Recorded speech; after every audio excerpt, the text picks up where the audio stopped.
Assalamualaikum warahmatullahi wabarakatuh. Alhamdulillah ketemu lagi di channel kita di Masalah Emang Ada. Bersama kita Dr. Inka Restu. Assalamualaikum. Dan saya Cindy Fatah. Hari ini kita mau ngobrol sama Mbak Inka. Aku kepengen banget Mbak Inka menceritakan tentang perjalanan spiritual Mbak Inka. Gimana sih awalnya sampai ke titik ini? Ya. Gitu.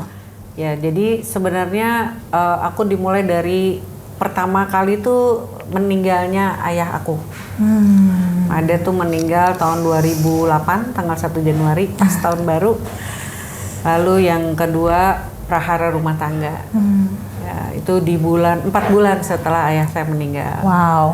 Nah, itu seperti kayak bertubi-tubi gitu. Apalagi my dad itu deketnya bukan main sama aku. Aduh, kebayang. Ya, dan rumah tangga aku tuh dulu idolanya orang-orang. Kita nggak pernah berantem, selalu harmonis gitu ya. Nah, begitu terjadi prahara itu, aku hancur, aku hancur lebur berantakan. Aku waktu itu usianya 45 dan anak sudah 3, Dianka baru masuk kuliah, Indira baru mau masuk SMP, dan Raya baru 4,5 tahun. Jadi lagi lucu-lucunya. Nah, begitu saat itu terjadi, aku seperti kehilangan pegangan, kehilangan kompas, nggak mau hidup, udah pokoknya hancur-hancuran deh. Kebayang. Ya. Nah, sampai aku tuh mikir gitu, ya Allah, saya udah jadi berjuang untuk jadi istri yang baik, ibu yang baik, anak yang baik. Saya sampai tidak punya lagi pertemanan. Link pertemanan saya hilang. Karena saya cuma sibuk ngurusin anak, suami, rumah tangga, dan orang tua. Saya cuma praktek, dah itu aja. Yang lain hilang saya. Jadi betul-betul fokus sama keluarga gitu waktu itu. Nah, makanya begitu kejadian ini hancur berantakan. Lalu saya bertanya sama Tuhan. Saya udah melakukan semua hal yang ingin jadi ibu yang baik, istri yang baik, anak yang baik. Tapi kok kejadiannya kayak gini gitu, sangat menyakitkan, perih gitu ya. Sampai akhirnya aku berpikir, aku merenung gitu. Bukan gak ada perjuangan, aku berjuang mencari jawaban-jawaban ke ustadz-ustadz, aku ke majelis-majelis taklim, aku ke masjid-masjid. Karena aku bukan orang yang belajar agama sungguh-sungguh. Sebelum ini aku kosong gitu ya? Nggak ngerti gitu, aku cuma ngerti yang belajar di sekolah gitu. Tapi aku nggak pernah ke pengajian, aku nggak pernah dengerin ceramah, nggak pernah. Yang penting aku berbuat baik, udah cukup gitu. Sampai akhirnya satu kali aku bilang sama Allah gitu, ya Allah, ya udah deh, nggak apa-apa deh, seperih ini gitu. Karena pada waktu itu banyak fitnahan ke aku juga diisolasi lah oleh keluarga mantan. Jadi aku betul-betul berdiri sendirian dengan 3 anak yang nggak pernah ada yang ngayomin kecuali keluarga aku gitu. Akhirnya bilang sama Allah, ya Allah udahlah nggak apa-apa sepahit ini, tapi asal nanti kalau aku mati aku masuk surga ya. Jangan sampai aku udah di sini menderita terus masuk neraka. Terus ngapain aku hidup? Itu awalnya. Itu awal berpikir ya. Dan ternyata itu adalah pertanyaan awal dari seseorang yang membuat terbukanya pintu spiritual. Begitu aku tahu, jawabannya pun nggak langsung. 3 tahun kemudian setelah aku jumpa Lita nyari jawaban, nggak terjawab.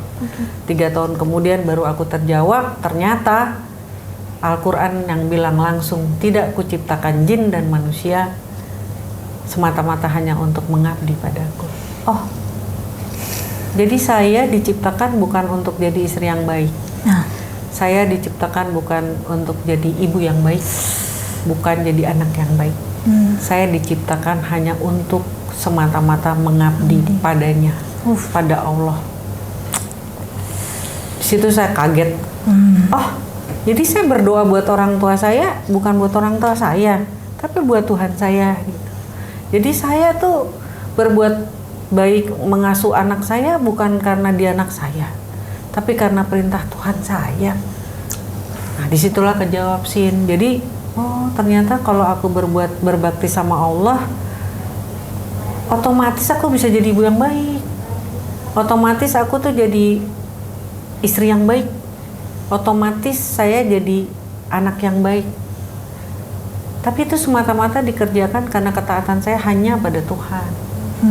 Situlah akhirnya oke, kalau saya gitu apa sih rewardnya buat saya gitu. Apa kalau saya lakukan itu, apa sih rewardnya saya buat saya, keuntungannya apa? Keuntungan saya ternyata dijawab lagi sama Al-Quran. Kalau kamu taat sama aku, kamu akan kasih rasa bahagia, dan kalau kamu taat, aku akan masukkan kamu ke dalam surga. Wah, di situ aku kejawab, oh jadi ternyata aku bisa masuk surga, di dunia pun aku bisa bahagia dengan kejadian yang gak nyaman. Jadi ketidaknyamanan pun gak masalah gitu loh, Sin. Di situ akhirnya aku merenung, apa itu keinginan aku gitu. Apa aku pengen bahagia di dunia, dia masuk surga, apa benar? Karena ternyata, Sin, keinginan itu ada konsekuensinya. Nah, gitu. Jadi keinginan itu tidak bisa hanya bermodalkan tekad dan niat yang membara. Nggak bisa. Niat itu hanya sebatas ya udah niat mulia aja, tapi nggak melakukan apa-apa, nggak akan terjadi gitu. Ya akhirnya aku bilang, dengan pengalaman hidup, dengan apa yang Tuhan kasih, ternyata ketidaknyamanan itu baik ya, sehingga aku bisa melek gitu, aku bisa terbangun gitu. Ternyata aku tuh tujuan diciptakan bukan untuk yang itu gitu, salah gitu. Ternyata aku diciptakan untuk hal yang ini gitu. Jadi memang Allah tuh sudah menciptakan aku itu dengan segala potensi yang aku punya. Memang dibuat aku akan pasti sanggup menjalankan tujuan penciptaan. Aku pasti sanggup taat sama Allah. Dengan dikasih akal, mata, telinga ya, kalbu, aku pasti bisa. Makanya dikasihlah Al-Quran. Jadi aku ngerti, oh jadi Al-Quran itu bukan buat dibaca-baca gitu. Jadi Al-Quran itu untuk dilakukan dalam hidup sebagai pedoman gimana caranya ngadepin hidup. Jadi kalau aku ngerjain, ada persoalan hidup, terus aku ngerjain sebagaimana Tuhan mau yang di Al-Quran, aku bahagia dengan persoalan itu gitu. Jadi kan buat aku hebat banget ya, dahsyat banget ajaran Al-Quran ini. Situlah aku mau melakukan perubahan, karena aku bisa merasakan manfaatnya. Kalau aku taat pada Al-Quran, aku tuh bisa bahagia di akhirat, masuk surga. Artinya tujuan aku bisa aku raih. Tapi kalau aku pengen jadi ibu yang baik, ternyata buat anak-anak aku referensinya beda ibu yang baik itu. Iya. Jadi aku nggak bisa. Iya. Di mata anak-anak nggak baik. Di mata anak-anak nggak bisa, gitu. Terus aku pengen jadi istri yang baik. Ternyata bagi suami aku nggak begitu. Istri yang baik. Gitu. Istri yang baik dia referensinya lain lagi. Terus sebagai seorang anak, aku begini. Menurut aku ibu aku pasti senang bapak. Ternyata buat mereka referensi itu nggak gitu gitu. Oh jadi aku harus cari sesuatu kebenaran yang nggak mungkin salah dan nggak mungkin berbeda. Ternyata referensi itu yang mustahil salah, ya bikinan Tuhan, yaitu Al-Quran. Jadi aku jadi enak gitu megangnya, mana Al-Quran itu kan konsisten ya, dia nggak akan berubah sampai kiamat. Sementara kalau referensi manusia di sekarang dia bilang A, tiba-tiba 2 tahun lagi dia bilang B. Buktinya dari pernikahan aku yang dulu, dari modal merasa mengenal cinta sedalam lautan, ternyata berganti gitu. Ternyata manusia itu konsisten atas ketidakkonsistenannya gitu. Jadi gimana ya kalau aku berpegang pada yang nggak konsisten, nanti aku kesulitan. Jadi aku harus, setelah aku melakukan perenungan, ya aku harus memilih berpegang pada sesuatu yang konsisten dan mustahil salah, yaitu Al-Quran. Yaitu Al-Quran. Tapi ya Mbak Inka ya, aku juga baca Quran, tapi kok aku tidak menemukan seperti yang Mbak Inka temuin gitu. Ya, itulah dia, Sin. Makanya ternyata Al-Quran itu bukan bacaan mata, tapi bacaan hati. Aku juga menemukan itu. Ternyata Al-Quran itu diturunkan kepada Nabi kita yang buta huruf. Jadi memang Al-Quran itu untuk dirasakan kebenarannya, bukan untuk dibaca-bacain, dihafalkan kebenarannya. Kalau kebenarannya Anak SD SMP pun bisa melakukannya. Tetapi sabar menghadapi musibah, ikhlas dengan sakitnya, Sakit ditinggal, sakit fisik, memaafkan, itu nggak bisa dengan baca-baca, dan itu nggak bisa dilakukan oleh anak SD. Itu hanya bisa dilakukan oleh jiwa yang dewasa, yang berpikir, yang memiliki sudut pandang sesuai Al-Quran. Ya, jadi perjalanan spiritual tuh kerasa banget jalan spiritualnya gitu. Iya, jadi menurut aku yang namanya perjalanan spiritual adalah perjalanan jiwa dalam kembali menemukan jalannya pulang. Dia dengan terang, dia bisa melihat jalan pulang. Dia bisa melihat dengan jelas alam akhirat. Dia bisa dengan jelas melihat konsekuensi dan pertanggungjawaban dari perbuatannya. Dia bisa merasakan dengan jelas keberadaan Tuhan, pengaturan Tuhan.